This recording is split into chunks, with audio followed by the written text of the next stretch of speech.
We'll start with our first panel. And joining us now is actually someone who's even more punctual than I am, which is Anindita Chatterjee. Big round of applause while I give Anindita's intro. Anindita is a mental health counselor and expressive arts therapist. She approaches her work through a psychosocial and trauma-informed lens.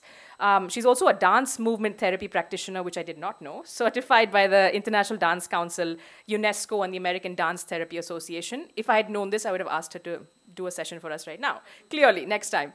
Anita is also working with caregivers of cancer survivors at the St. Jude's Childcare Facility. Some of us know her also from her earlier avatar, where she was a media and communications professional with work experience across continents. So we'll see it all come together here. Thank you again for being part of this.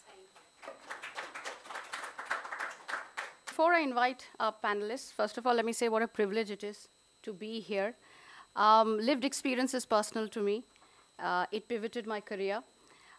Lived experience is actually at the core of mental health. No one truly knows or initially can't explain to other people what they are going through. Sometimes language falls so flat. You can say I'm tensed, stressed, a bit sad, empty, but the truth is that language becomes so limiting when it comes to communicating what are you really feeling. To be honest, for a lot of us with lived experience, it is sacred for us. It almost becomes like our North Star or Dhruv Tara. It's what keeps us going often. And lived experience at its core recognizes the unique insights, awareness, and the opportunities of people with mental health. I will let the panelists do the talking, and I will do my bit. May I now invite Shubhrata Prakash, Tanmoy Goswami, and Ayushi Khemka to the stage. Shubhrata Prakash is an officer with the India Revenue Service, and at present she's posted as the Director to Government of India at Niti Aayog, New Delhi. She's the author of The D Word, The Survivor's Guide to Depression. She also has a blog on the Times of India titled Elemental, and is a frequent contributor to numerous publications and web platforms. She's a co-contributor of the book Real Stories of Dealing with Depression. That's there. She's also the author of books of poems titled Ink on Water. Welcome, Shubhrata, and thank you so much. Thank you. Thanks a lot. Tanmoy, on my left. Tanmoy Goswami is a user survivor, suicide prevention advocate, and founding editor of Sanity, India's first independent, ad-free, reader-funded mental health journalism platform. He's an incoming fellow at the Reuters Institute for the Study of Journalism, University of Oxford, where he'll be researching mental health journalism rooted in the global south. There's an IRS officer sitting there. Rolling eyes at me. For all the right reasons. And he tweets at Toy Mango and Sanity by Tanmoy. Ayushi Khemka is the co-founder of the Mental Health Talks India, an online platform working towards mental health advocacy through the lens of lived experience. Living with depression and anxiety herself, she writes and creates content on mental health and socio-political systems and structures affecting it. She is a PhD scholar at the University of Alberta, working on the intersection of gendered violence, social media, and digital humanities. Firstly, what a privilege to be just sitting with all of you who've... Yeah, just please clap for yourself. But honestly, I've been following their work through social media and in a lot of platforms. And I will start by actually, Shubhrata, if I may ask you, as someone who is a lived experience advocate and you're continuously speaking up about it, can you tell us how and why you first chose to speak up at all? Thank you, Anindita, for the introduction and for the question that you've just placed to me. So this goes back sometime to around 2014. I was in the middle of a really serious, severe episode of depression. And try as I might, I just wasn't getting better. I was on medication, I was taking therapy, but I just don't know, something was just not working for me. I was just not getting better. And one of the things that was happening along this whole journey was that I was getting a lot of stigmatizing comments from everyone, even in my immediate family, other than my husband, everyone, even the doctors in my family. And it was always centered around, that you're not grateful for all that you have in life, or look at others, they have it worse, or, it's just in your head. Of course, it was in my head because the brain resides inside the head. So all of the stigma was really hampering my recovery because I was also, in turn, stigmatizing myself, I was internalizing all the stigma that was coming at me from various angles. And I just read up more to find out what's wrong with me. Why am I not getting better? Because obviously the first thing on my mind was to get better. And what started as a journey to kind of research my condition led me to see so much of literature that is there on what causes depression and how different people deal with it. And also so many first-person accounts that were there on the internet for me to read. And on certain days, the only hope that I had, despite having a very lovely family at home, was the fact that somebody else had shared their first, their lived experience and the fact that they had gotten better. So all of this went into writing the book. That is one part of it. That's the research and that's the rationale for the book itself. But the very fact was that I was someone who used to love writing. I used to write even as a child. And while we were looking at ways to help myself, my therapist as well as my family felt that somewhere my creativity had become blocked. And this is something I love to say, that, you cannot write tax assessment orders creatively, right? I mean, it's just not possible. So, but then you can write a book. So then I started writing a blog. That was the first experiment with public writing. And slowly I just, everyone kept pushing me that, write a book, write a book. And then it just happened. I just approached the publisher who looked at my writing. They said, okay, fine, go ahead. What do you want to write on? And for the various reasons I've talked about, the stigma and also the fact that there's so little known about conditions like depression, especially in our society in India, that writing a book on mental health, on depression, on my own experience was absolute, top of the mind. And that's how my book came to be. Shubhrata, you spoke about this thing about you have everything, then why do you have depression? I think a lot of us have either faced it or we've known people who've said it to us. As Amrita also pointed out, this is the privilege. This is the really Delhi NCR privilege all around in this room. And we do have a lot going for us, to be honest. How did you counter this answer? How did you counter this question? Why you, considering you have everything going for you?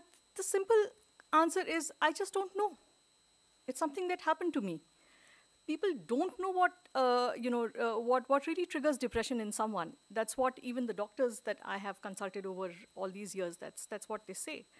So if you look at the present scenario and what are the various theories that go about as far as depression is concerned.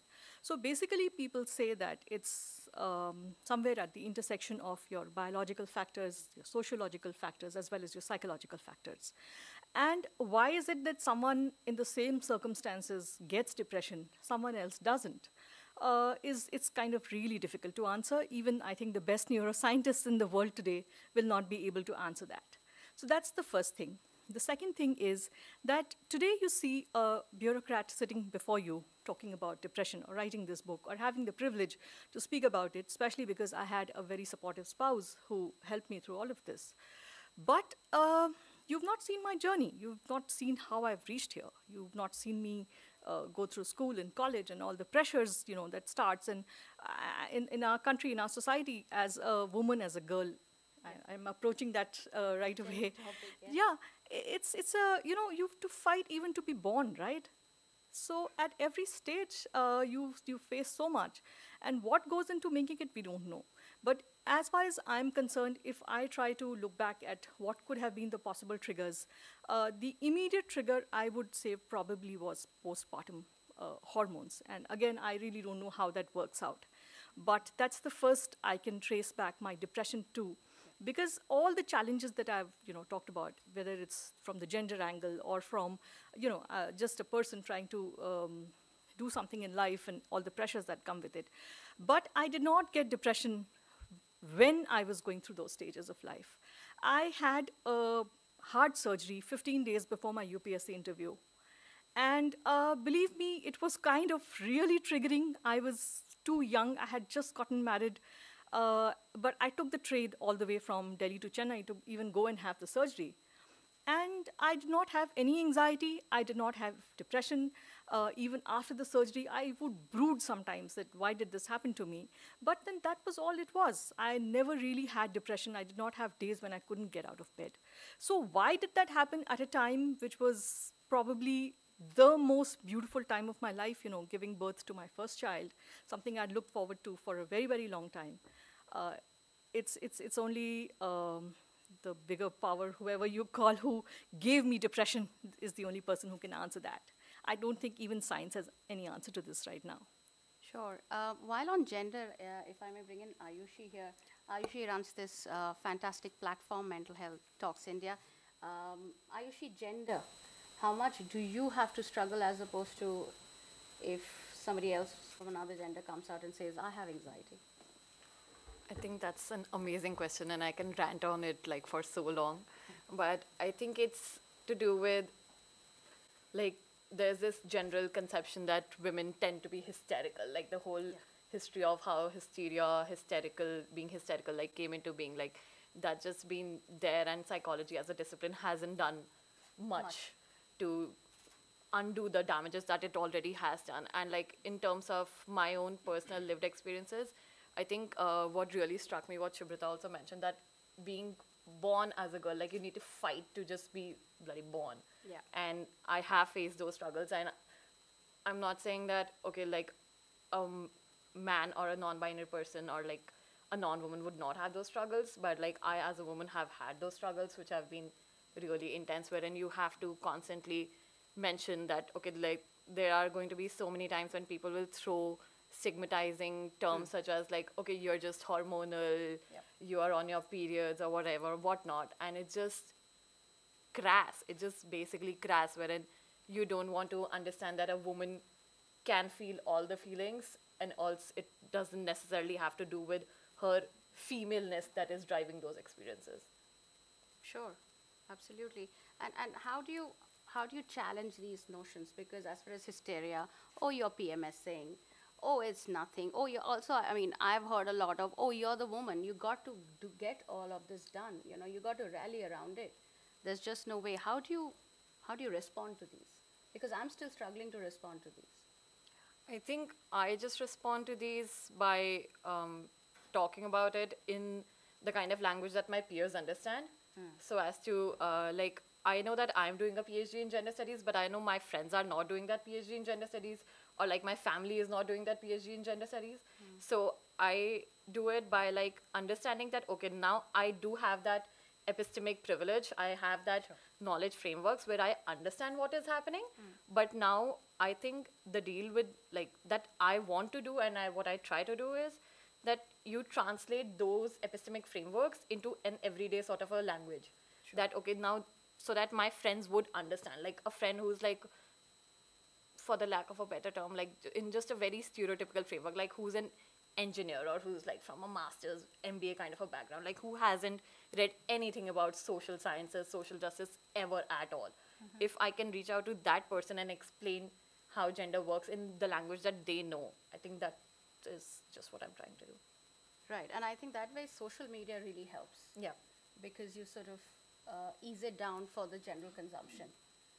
Right, Tanmoy, of course, you speak up at any opportunity you can and you're invited at. I was wondering that, did you first face any backlash or criticism when you first spoke up? I don't think so. I'm not going to belabor all the privilege that I already have. I often tell people that the only thing I'm not is white, because apart from that, I take all the boxes of privilege. So I had great immunity, I think. The only thing that kind of I think was a bit tricky is because I am a journalist, and journalism does not believe in vulnerabilities, and you've got to be a Superman or an Ubermensch, really.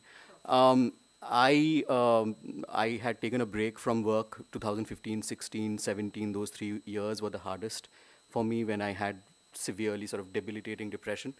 And I was actually, at the same time, which I just discovered earlier this year, that I should have been actually undergoing treatment for bipolarity, but I was being treated for depression. And I just saw so much just so much, injustice being done to people like peers of mine from all genders in this industry, and I felt like sort of crying out loud. And so I went to LinkedIn and I wrote my first ever article explaining why I've stopped full-time work. And a lot of my friends called me up and said, don't do this. On LinkedIn, are you nuts? Like literally, you are never going to get a job again. And I wrote that piece and I went to sleep, and the next morning I woke up to like this flood of notifications because LinkedIn India had picked it up and put it on their homepage. And I started getting these emails and messages from people from, around the world. And people would write to me saying, I'm sitting in a church and I thought today is the day that I'm going to trigger alert in my life. And somehow this article popped up on my phone and I read it and I felt like there is at least one person in the world who understands. And I was shocked. I could not believe that there is this degree of loneliness in the world, that somebody sitting in India writing an article about their experience literally can give another shot at life for somebody sitting in the US. So my experience, and then in 2017, I started tweeting about it. That thread is still going on. It's 399 tweets now. And that really became my window to mental health advocacy. I think discovered most of the people here through Twitter. And it has been very receptive. I think very early on, I decided to completely own my story and be very transparent about it. And in fact, when I went back to working in the industry again, and I joined a fairly large business newspaper, on the day of joining, they give you those HR forms to fill, and then there is a column there that asks you for your medical history, and we say no to every question there. Like, we've never even had like common cold. And I actually wrote down my entire mental health history along with the medication I was taking and all of it, because I knew the environment was going to be very grueling. And if I was caught in a situation, I didn't want to sort of have to create fables, or I needed my colleagues and peers to know what to do if there was an emergency. And I must say that I never really overtly faced a backlash, but I would be lying if I said that I haven't felt that that was used against me in various different ways. But I realize that because I have been so open and so transparent, and I don't pull punches, people really have nothing to attack me with. So it's all out there in the open. Right. I mean, talking of workplace, it's interesting because let's focus on that. Most workplaces, and I say this very often, everybody is a mental health advocate till their own falls sick. And that's true, so true for workplace. My own experiences go, I mean, you in corporate, like you will have this panel, the posh panel, the mental health counselors and everyone. But when it comes to really somebody saying it aloud and wanting those leaves or wanting a sabbatical and the kind of questions that come, and of course, I think the managers are alerted, and suddenly it becomes like a tense air in the room for some reason. Do you have such experiences? I mean, I know your manager that back then was very, very, accommodating, if I may say. But productivity and mental health is like a difficult to equate, huh? Yeah. Amrita, can we do a half-day event on just this theme? I feel like I have a lot to say. Can I rant? Can I rant in it?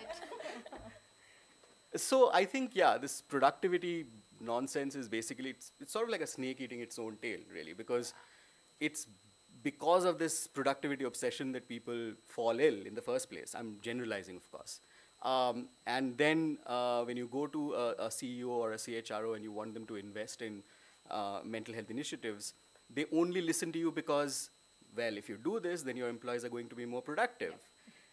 So it's sort of upside down logic. Anyway, I think, I mean, I speak to, as part of my work, I speak to a lot of entrepreneurs, a lot of business heads, and they get very defensive. There are so many things that are wrong in the world.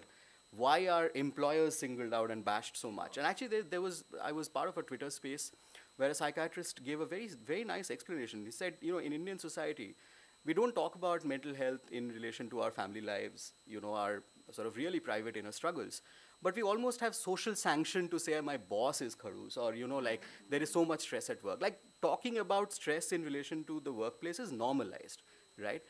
Why is that? Why do people get so angry or feel so despondent about their workplace, particularly giving them, you know, a raw deal? That's because the workplace is probably the only environment where adults operate, where a lot of things are in human control. A lot of things can be fixed and can be put right. You can't control, you know, a lot of variables in life. Yeah. But a workplace should be a curated environment. And that's why people get frustrated, because these are not very difficult things to fix. And I'll just end with one story. I mean, I hear so many stories on a daily basis, and sometimes it becomes difficult for me to get out of bed after I listen to those stories. I was just talking to somebody yesterday, and they had lost their child. And when they went back to work, not only was there no support from the organization, very large organization, they were told that, you know, hey, you are young, you can have another baby, you know, what's the big deal? I mean, this is what happens. This is the reality of workplaces. I mean, in my workplace, whenever I tried to, because I come from a place of vulnerability myself, I know how difficult it is to put yourself out there on a daily basis and, you know, sort of earn your keep, quite literally. Every time one would try to be just accommodative, and in India we don't have the concept of reasonable accommodation. It's not, you know, enshrined in statute. I'd be told, you're being too nice, people are going to take advantage of you, what is this, where do you draw the line, everybody will now come and... The fact is, people who live with chronic mental health conditions are doubly, triply more responsible, because they don't want to be called out. They don't want to be singled out and said you are taking advantage of your illness or of your condition. So this sort of perverted, upside down logic, yeah, I mean, we can talk forever. Yeah, and I mean, when it comes to the intersection of workplace and gender, I just wanted to take 30 seconds to share. I was 3 months pregnant, and not in India, I was somewhere else. And the moment I revealed to my manager that I am pregnant, you know, just about around the 12 weeks, my contract, so I was an employee, and my contract was withdrawn to become a freelancer, because she felt that I would be too much of an invested mother, so I will not be able to be a committed employer. And that's happened to me, and that's happened to me. But this is my personal story. And I went back and asked her, and she said, oh, you know, and of course, at where I was, the health insurance was linked to it. So basically, I was robbed of that health insurance, which was rightfully mine. So, and I hear stories even in India where, you know, women will stall their pregnancies or delay them, or they'll say, oh, you know what, maybe not this year because the promotion's coming up. And it is violent. I think at that time, 3 months pregnant, I felt violated, and I'd have no other word for it. Shubhrata, I mean, after having spoken up, actually has speaking up helped you in the healing process? Well, as far as my personal healing is concerned, definitely. It was kind of liberating, you know, just to not hide my illness behind things like I have high BP or low BP or fever or headache, or, you know, the various kinds of excuses I had to make to wriggle out of social commitments or stuff like that. Or even at my workplace, because initially I had a few challenges, because when I spoke up and I said that I have depression, so a few of my seniors thought that she just, you know, she doesn't want to work, she wants to shirk work, and she's just using this as an excuse. But then, of course, that was one experience that I had. But then, and later on, after my book was published and it became a bestseller, and like so many things happened, and I turned to mental health advocacy after that. So, see, it's been, as far as my healing is concerned, definitely, I would say definitely it has helped, because mental health now is a passion that, you know, I pursue, and that's something that gives me hope, and something, you know, a bad day at office can be compensated by something good that happens on the mental health front. And of course, the reason, you know, that I don't have to hide anymore. But at the same time, there is still a lot of stigma. And it's not that I don't get stigmatized. And people still ask me, why did you get depression? And people still ask me that you are so privileged and you be thankful for what you have in life. So all of that goes along with the healing and the opening up. And all I can say is that even at the end of it, I do draw a lot of, I wouldn't say consolation, I would just say a lot of happiness rather, that I have been able to create a space where other people are able to open up to me. And I did suffer a small depressive episode early on in this year. Again, I cannot really pinpoint what happened, probably because it was a loss and grief from last year. I really don't know what it was, but I did suffer a small depressive episode early this year. And because of my advocacy, because of the fact that I'm able to speak and I've sensitized people around me, and I had really supportive bosses, and I work at a place which is like really high profile, and it's like everything's really fast, that abhi ye note chahiye, wo note chahiye, you know, this ministry is asking for that, etc. So in the midst of all that, I had my entire chain of bosses. They were so supportive, and they just said, you want time off, you take time off, you want to work partially from home, although there was no real work from home at that time. We were all, in fact, we barely had any work from home. We were in office all the time. But I was given all of this space to get better, recover, and get back to office full time. So that's one aspect. And the other is, of course, and I have jokingly, a lot of friends tell me this, I've shared with everyone, that people have started calling me now the single window clearance as far as all things mental health are concerned, because of the stigma. So many of my colleagues, they are not able to speak up, and they're not able to ask. They don't, they just don't know what to do, who to speak to, whether they need any kind of help or not. So it's not, any kind of medical advice or counseling or therapy. No, I'm not a professional. I don't offer any of that. But just a safe space for them to open up and to ask me that, look, I'm going through this. Do you think I should go out and seek help? Or so I'm able to provide that space and peer support, whatever you call that. So I'm pretty happy with that. But at the same time, I also keep urging my colleagues to speak up, because see, I mean, this be the change you want to see in the world.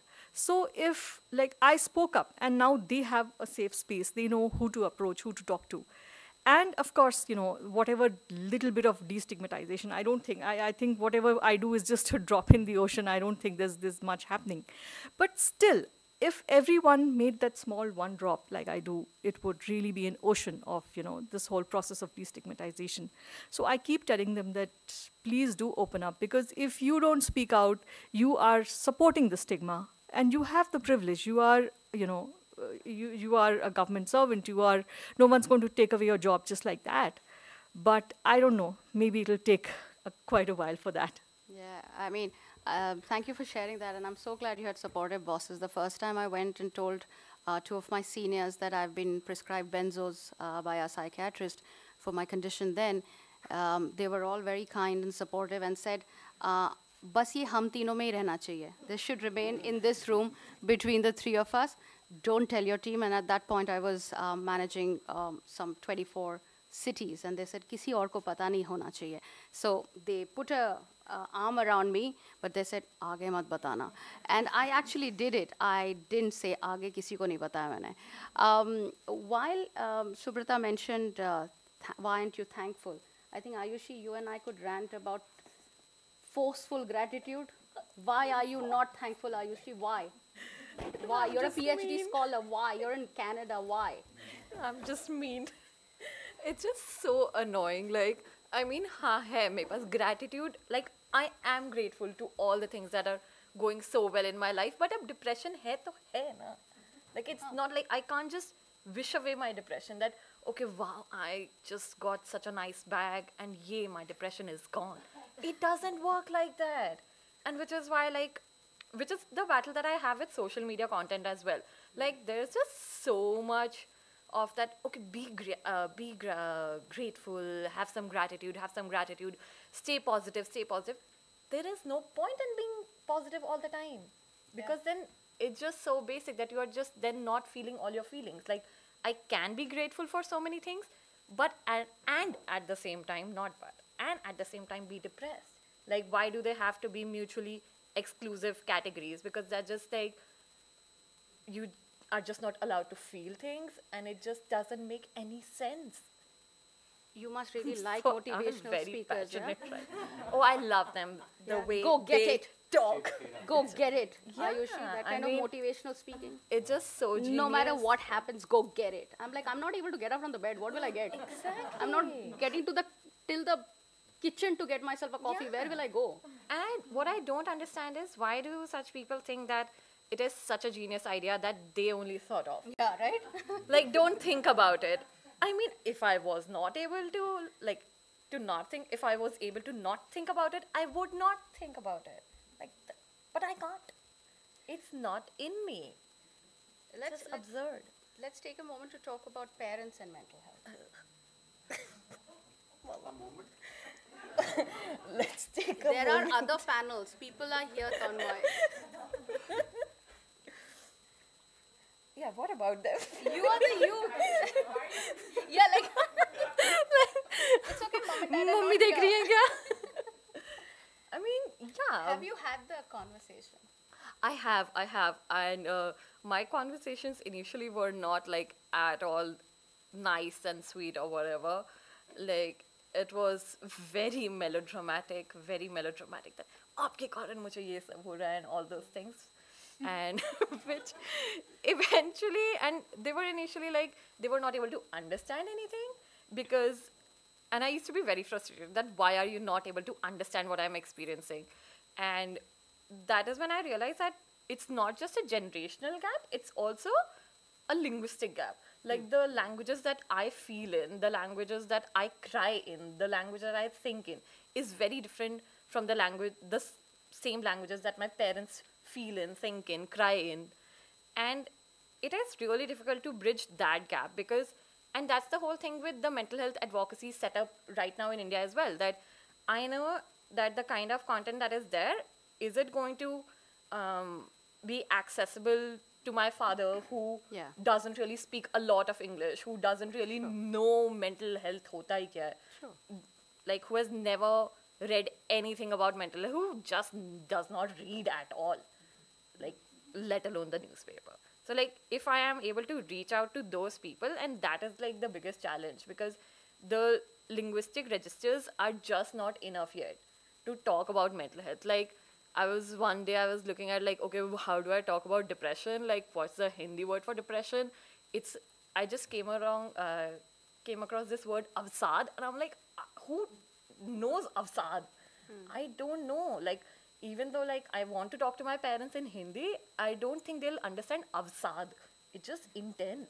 Yeah, I think that's why, I mean, Amrita was talking about the Tamil series that's happening. I think a lot of regional work really needs to happen. Yeah. I mean, you know, this is also a very English speaking, and a lot of our friends who we've talked to. So I think a lot of regional work has to happen, or is happening, but doesn't get the kind of, you know, prominence.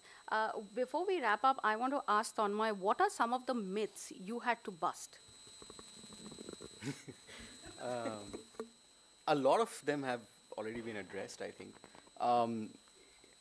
In my case, as the lone male representative, I feel obligated to point out that being a man and crying, and sort of, I have a four-year-old child, and the day he was born, somebody came and whispered in my ears saying, "Be careful, like, don't pass it on to your child." And I'm like, what is this it that you're talking about? And then it kind of seeped in slowly that they were talking about my mental health conditions. Lots of different things, I think, but I'll just focus on two things that trouble me a lot. And Ayushi, thank you so much for actually bringing out some of the prohibitive conversations that happen in this sort of mental health circuit. And we are actually the mental health mafia in this room, because we're pretty much like we pop up everywhere. Like, you know, we are like, nobody can do anything in Delhi NCR without inviting us. But, I mean, Amrita's case is separate. Like, she calls me at 3 in the morning, I'll be there. But the deal is that, you know, I now make it a point to tell people two things. One, that lived experience is not some sort of diploma course that we have done, that we only have access to this and we are now gatekeeping this space, like, no, everybody who's alive has lived experience. What does lived experience mean? Because I often see people equating lived experience with a diagnosis on a piece of paper. How many people in this country can actually access treatment and diagnosis? So that is number one. And number two, I feel like this whole conversation around the language conversation that Ayushi talked about, that you have to be correct all the time, right? Like, this is now the pendulum has swung kind of far away from where it was. It's still not swung far enough, I think, but we are now very steadily going in a direction where people are scared. Like, in this country for centuries, people have not had the license to talk about their inner struggles. And we are already out there with a stick. And when I say we, I include myself in that, telling people, how dare you say depression? You don't have it. You don't know what it is. They don't. How dare you use the word trauma? Do you even know what trauma means? No, they don't. Put an arm around their shoulders. Like, what is this chip that we have on our shoulders? And I'm really concerned about this because a lot of us have disproportionate share of voice in this community, And I see that we are becoming very intolerant. And not everybody who uses language casually is doing it out of malintent. Everybody doesn't want to trivialize. So I would say, apart from all the myths that generally we hear about, as responsible members of a community, for whatever reason we have taken it upon ourselves to spread the light, we've got to be careful that we don't stifle these voices before they've even started speaking. And let's assume that people start from a position of ignorance. And benevolent ignorance. Not everybody is, out there to insult, denigrate, etc. And that's the great power that we have, I think, and that's the only way this conversation will expand to our parents and to friends who've not had the liberty of leaving my small town and coming to Delhi. So, yeah. Yeah, I think we have to remember that someday we spoke up and somebody heard us.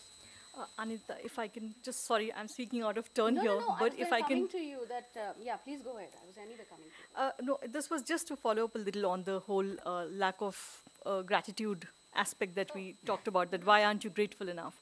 So on that, just two thoughts of mine that, see, we generally, as a society, we always tend to sort of indulge is the word, in victim blaming, like, the clothes, what was the clothes she was wearing, that kind of thing.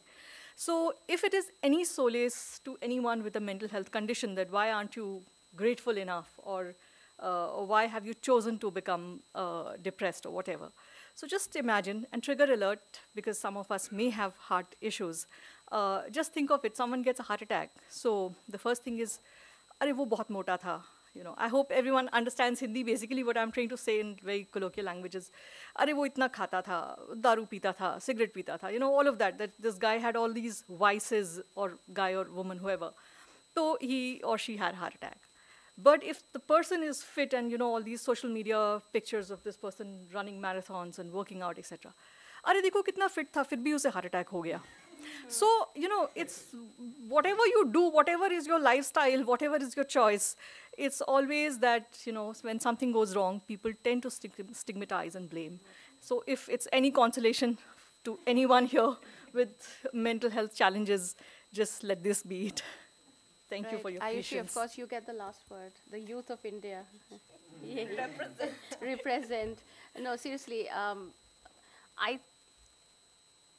what needs to shift in the narrative for more people across the country to speak up? I think I'll just talk about the same thing again. I think we really need to develop our different kinds of languages to talk about mental health in all the Indian languages except English. Because even right now, the kind of discourses that we have, like, so I just speak Hindi, English, and Marwari. I haven't come across, like, any discourse on mental health in Marwari. There is some definitely in Hindi, but like what I think is that when you talk about mental health in Hindi, you need to talk about it in your everyday language. Like Yes. that is wherein the kind of language that people speak in, and not like Sahitya type language, because that is not the everyday experience of people. So we need to develop those linguistic registers, and that is only how we can reach out to more people, and that is the only way I feel in which we can like destigmatize or even start talking about mental health, because I feel there are so many places, like it's so easy to just get yourself in like an echo chamber of sorts, wherein I feel that okay, now stigma khatam, because mere aspas to khatam hai to sab khatam. But it doesn't work that way, and I think as long as we're like, we really need that language to talk about mental health with everyone without making it very intense or very academically or very medically. Like, it is an everyday experience. Like as Tanmoy mentioned, everyone has a lived experience. You do not necessarily need to talk about diagnosis or medication or everything. Like, just need to talk about your experiences in the language that you experience them in. Right. So just quickly to add to that, I think you know, the point about diagnosis is also important, because all of us, we don't want to feel this way, right? Like, we want to recover, right? And we want to not feel shitty when we wake up every morning. And I feel like sometimes the space becomes a little too identitarian. So, like, you know, if I have depression, and I have spoken about it several times, I treasure the experiences that I have, the different worldview that I have acquired out of my experiences. But that doesn't mean that I want to forever, like, this is not the way I wanted to learn these things, right? So I think we don't talk enough about recovery. We keep talking about suffering and distress and diagnosis and, you know, medication and therapy, which is all very important. But our end goal is ultimately recovery, right? We don't want to be ill. And so I feel like that is another missing piece of the puzzle. More of us, and that's why I'm so grateful to Shubhrata, because she talks about... No, and just on that, Tanmoy, because just to add a little to what you more said, panels today, you know, that you know, also that mental health is a spectrum. So, you know, everyone has mental health, and on any given day, you can be on any point on that spectrum. So if you're on the wellness side, and you know, you may, if it was a scale of, let's say, 0 to 10, where 0 is like severe catatonic depression, and 10 is like all that positivity that you're full of and giving off to the world that, okay, let's be positive, etc. So if you are, let's say, at a 9 on a particular day, you can also be at a 7. That's not depression. That's just normal human existence, you know, where you are different from day to day. But maybe if you fall below 5, just let's say, you are heading towards depression. Maybe if you are at a 4, you have mild depression. This is just for simplifying a very complex, you know, phenomenon. But this is also important to remember. Right, That's why diagnosis comes in. That someone at, let's say, who goes from 8 to 9 or 10 is trying to compare someone who's at 3 and who's not even able to come up to 4 and say that, okay, see, I just took a walk and I was fine. And why aren't you taking a walk? You'll also be fine. So that's something also that really needs to be kept in mind. Thank you. No, thank you so much, Shubhrata. Shubhrata, Tanmoy, and I will be getting up now. Ayushi, you get to stay on. But thank you so much, Shubhrata. Thank you so much, Tanmoy. Thank you so much, Ayushi. And thank you for listening to us, for listening to our stories. And stories continue at the Health Collective.